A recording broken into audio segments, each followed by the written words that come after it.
Okay dear friends, अब हम चलते हैं अपनी सेकेंड पोइम की ओर, जिसका नाम है ए बॉय सॉन्ग। ये जो पोइम है एक लड़के का गीत, ये बहुत ही चाइल्डहुड एज में लिखी हुई एक पोइम है जो कि एक पोइट ने लिखी है, जिसका नाम है विल्फ्रेड विल्सन गिब्सन। ये पोइट हैं, इनको आप शॉर्ट में एग्ज़ाम में W.W. भी लिख सकते हैं। बहुत आसान है, सन की स्पेलिंग तो सब जानते ही हैं। गिब GIV होता है, यहाँ पर GIB करना है आपको। बहुत आसानी से आपको ये याद हो जाएगा। तो विल्फ्रेड विल्सन गिब्सन जो हैं, इन्होंने आपकी ए बॉयज सॉन्ग जो है ये पोइम लिखी है। दरअसल ये जो पोइट है ये बर्ड लवर है। बर्ड लवर मतलब पक्षियों के प्रेमी हैं। और ये क्या करते हैं कि अपने प्रेम को रिप्रेजेंट करने के लिए एक व्यथा यानी कि एक प्रकार का दुख यहाँ एक्सप्रेस करते हैं कि आज जो ह्यूमन बींग्स हैं वो बर्ड्स को ट्रैप करते हैं, फंसाते हैं, जाल में फंसाते हैं और उन्हें अपना मानते हैं और उनकी फ्रीडम को लव नहीं करते हैं, उनकी जो स्वतंत्रता है उसको पसंद नहीं करते हैं। तो पॉइंट इसके प्रति अपना एक ग्रीफ रिप्रेजेंट करते हैं, अपना एक दुख प्रकट करते हैं। तो बहुत ही छोटी पोइम है, 3 स्टेंजाज हैं और 3 स्टेंजाज में केवल 4 लाइंस के ये 3 सेक्शंस हैं।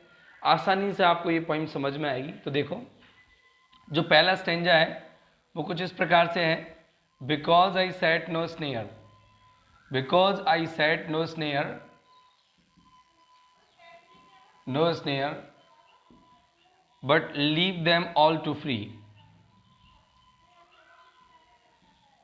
but leave them all free.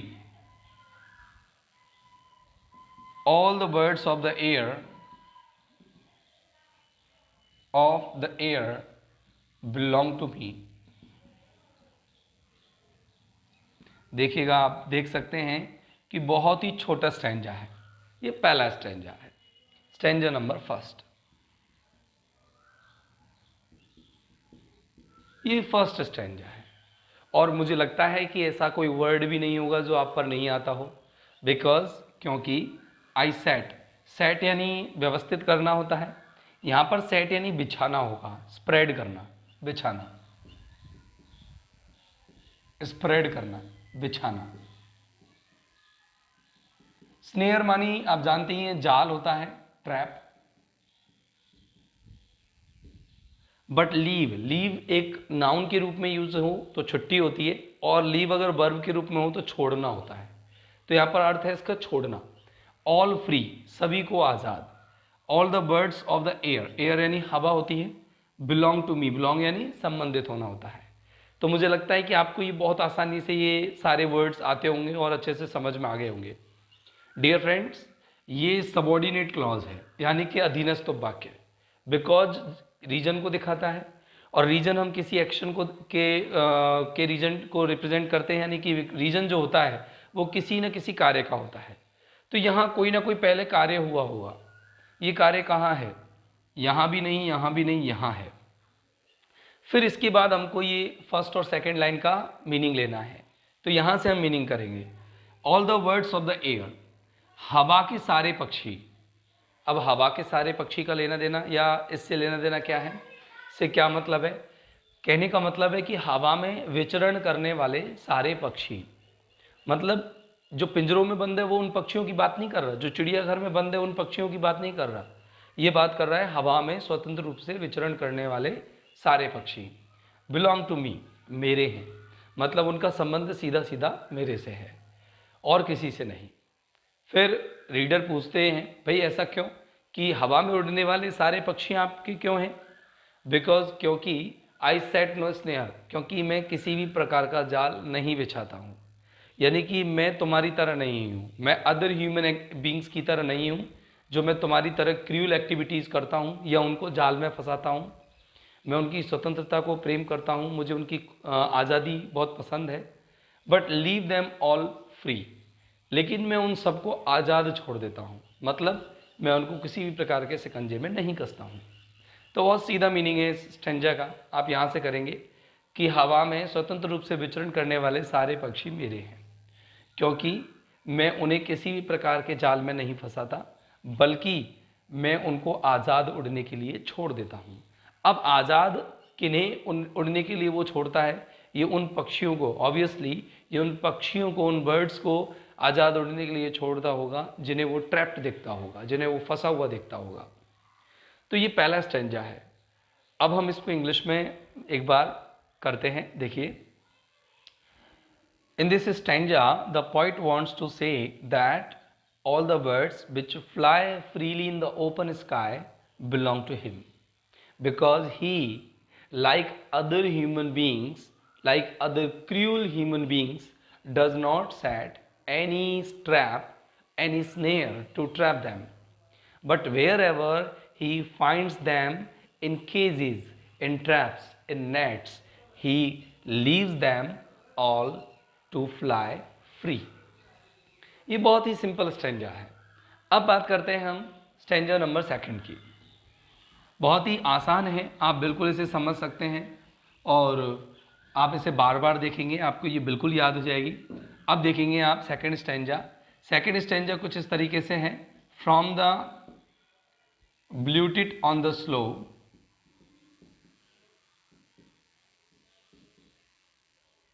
from the bluetit on the slow to the eagle on the height, to the eagle on the height, uncaged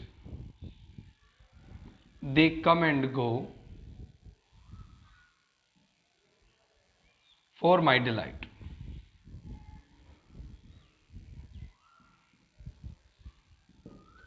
For my delight.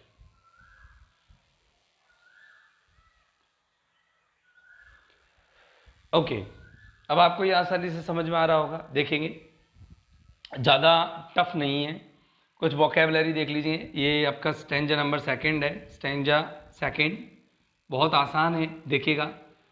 ब्लूटिट एक छोटा सा बर्ड होता है, स्मॉल बर्ड है। ये small bird है, ये क्या करता है, इसका जो ब्रीस्ट है, इसका जो सीना है वो ब्लू है, और इसको हिंदी में राम गंगरा कहते हैं। हिंदी में क्या कहते हैं इसको? राम गंगरा।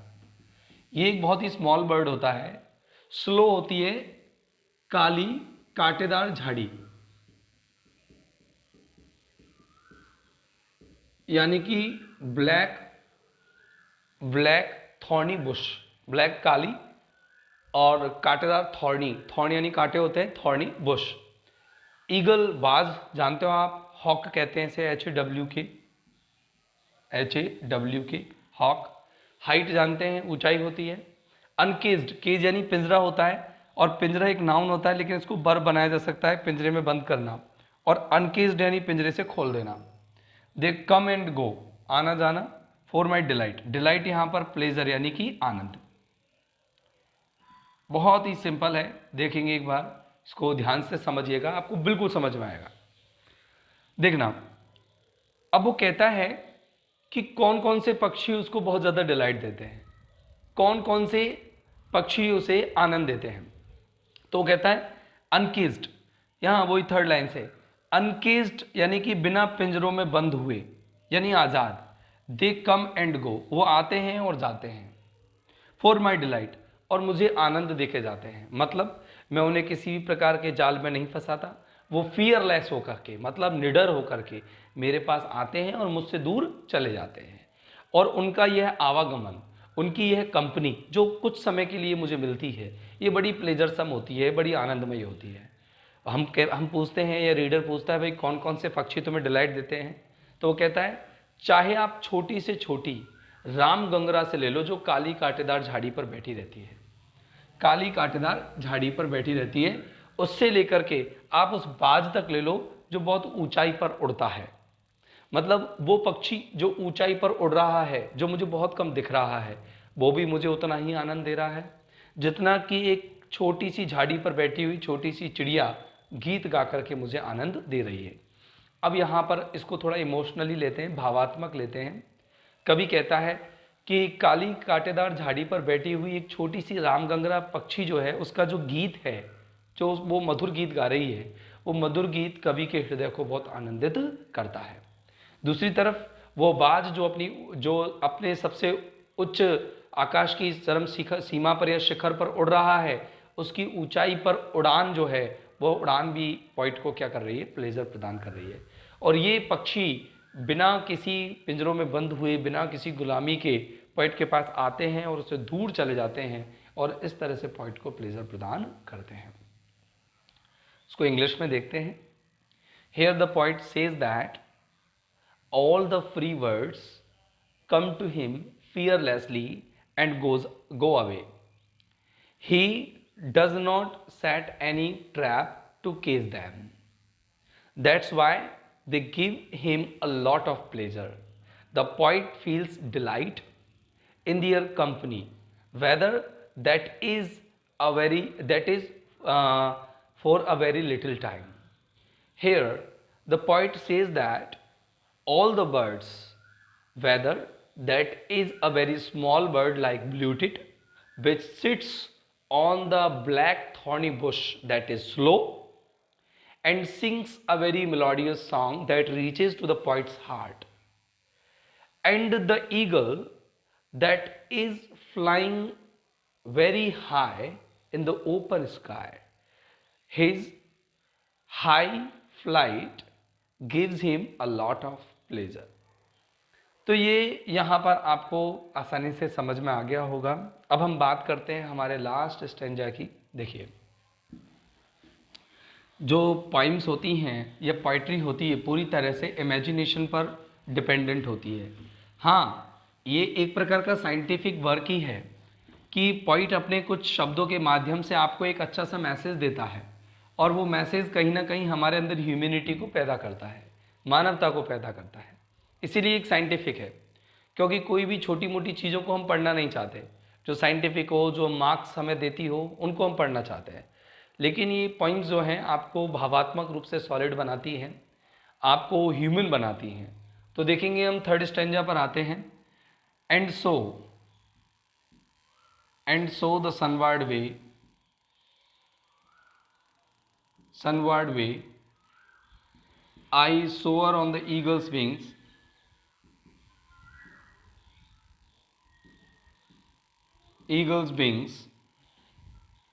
and in my heart all day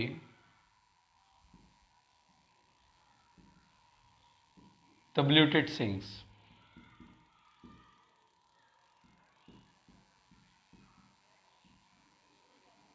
जैसे ही हमारी ये पोइम्स खत्म होंगी, मैं चैप्टर्स भी लूँगा, लेकिन उससे पहले हम कंपोजिशन को पढ़ेंगे, क्योंकि वो ऑनलाइन पढ़ना बहुत आसान होता है। चैप्टर्स के लिए हमें टेक्स्ट चाहिएगा, लेकिन फिर भी मैं आपके लिए टेक्स्ट के कुछ छोटे छोटे क्लिप्स लेके आऊँगा, जिनके माध्यम से आप आसानी से उस टेक्स्ट को भी समझ पाएंगे। पहले हम उस चैप्टर की स्टोरी पढ़ेंगे, उसको डिवाइड करेंगे और फिर पढ़ेंगे।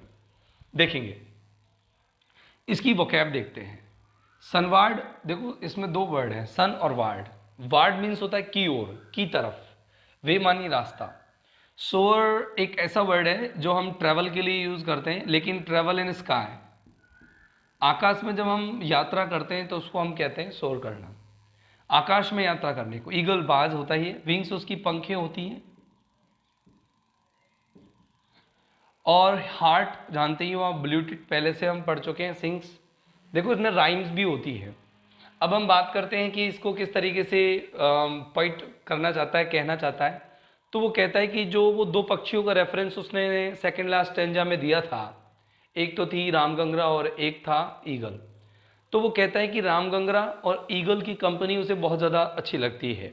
तो वो कहता है कि वो कल्पना ही इतनी तेज़ करता है कि वो बाज की जो कंपनी प्राप्त करने के लिए, क्योंकि बाज तो बहुत ऊंचाई पर उड़ रहा है, तो उसकी कंपनी को प्राप्त करने के लिए वो उसकी पंखों पर बैठ करके उड़ जाना चाहता है।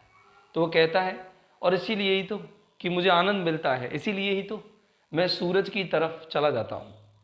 ये सूरज की तरफ जाने का मतलब है कि मैं इस पृथ्वी से दूर, जहाँ पर क्रूअल्टी है, जहाँ पर मानवता नहीं है, जहाँ पर लोग इन पक्षियों के साथ अत्याचार करते हैं, तो मैं इस पृथ्वी से दूर, इस पक्षी की जो बाज है, उसकी जो संगति, उसकी कंपनी है, उसमें यहाँ से दूर चला जाना चाहता हूँ।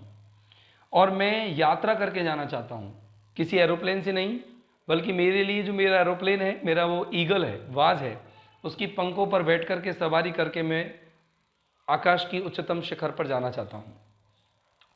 और इतनी ऊंचाई पर जाने के बावजूद भी मुझे मालूम है कि वो छोटी सी जो रामगंगरा है वो इतनी ऊंची नहीं उड़ सकती, लेकिन उसका जो मधुर गीत है उसने मेरे हृदय में इतना गहरा प्रभाव छोड़ा है कि मैं उसे भूल नहीं पा रहा हूँ। मतलब मेरे हृदय में पूरे दिन भर इतनी ऊंचाई पर जाने के बाद भी वो ब्लूटूथ गीत गाती रहती है, यानी कि उसका जो गीत है वो मेरे हृदय में पूरी तरह से समाया हुआ है। तो पॉइंट कहता है कि ये दोनों की जो इम्पोर्टेंट चीज़ें इसने बताई है कि बाज का तो उड़ना और रामगंगरा का गीत गाना, ये दोनों उसके हृदय को इतना आनंदित करते हैं कि पॉइंट इनकी कंपनी को छोड़ना नहीं चाहता, इनकी संगति को छोड़ना नहीं चाहता। तोरू दत्त भी इसी प्रकार से एक नेचुरल पोइटेस रही हैं और जो आपने 10th क्लास में पढ़ी भी होंगी। और अब हम बात करते हैं हमारे इस लास्ट स्टेंजा की इंग्लिश में एक्सप्लेनेशन की, इसकी मीनिंग की। तो देखेंगे, in the last Strange of the poem the poet represents his emotions which are completely attached to both the words which have been represented in the second last stanza. The first one is the eagle, on which wings the poet wants to soar or travel in the sky on the highest point of the sky, because he wants to avoid the cruel human beings that are found on the earth. On the other hand, he feels that the melodious song of the bluetit always rings in his heart. He is unable to forget that song, that music. Here the poet represents himself so much delighted in the company of the birds that nobody can feel this type of pleasure without having such a nice company. Okay, तो मुझे लगता है कि आपको ये point अच्छे से समझ में आ गई होगी। और अब हम अपनी अगली वीडियो में हम इसके क्वेश्चन आंसर्स को डिस्कस करेंगे और इसकी पीडीएफ भी आपको इसके डिस्क्रिप्शन में या पोर्टल पर मिल जाएगी। Thank you very much.